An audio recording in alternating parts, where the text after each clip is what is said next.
வணக்கம் நண்பர்களே. Tiruppur Kangeyam road நல்லூர்லேருந்து 1 kilometre ரேஞ்சில் 4 பிஹெச்கே கொண்ட வீடு விலைக்கு வந்திருக்கு. கிரவுண்ட் ஃப்ளோரில் 2 பெட்ரூம், மேல் ஃப்ளோரில் 2 பெட்ரூம். இதை வாடகைக்கு விட்டிங்கன்னா 13,000 கீழ் ஃப்ளோருக்கும் மேல் ஃப்ளோருக்கும் 13,000, மொத்தம் 26,000 கேரண்டி. வீட்டுக்கு தேவையான சகல வசதிகளும் பண்ணி வச்சுருக்காங்க. 2 கார் நிறுத்துகிற மாதிரி நல்ல அகலமான போர்ட்டிகோ. வீட்டினுடைய ஹால் சைஸ் 16க்கு 16, கிச்சன் 10க்கு 8, மாஸ்டர் பெட்ரூம் 10க்கு 16 வித் அட்டாச் டாய்லெட்டோட, சைல்டு பெட்ரூம் 8க்கு 10 வித் அட்டாச் டாய்லெட்டோட.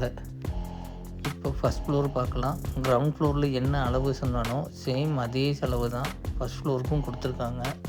ஃபஸ்ட்டு ஃப்ளோரில் நல்ல காற்றோட்டம் வெளிச்சத்தோட போர்ட்டிகோ. குடியிருப்புக்கு மத்தியில் இந்த வீடு அமைஞ்சிருக்கு. கிழக்கு வாசல் வீடு. மேலும் தகவல் தெரிஞ்சுக்கணுன்னா ஸ்க்ரீனில் தெரிகிற நம்பருக்கு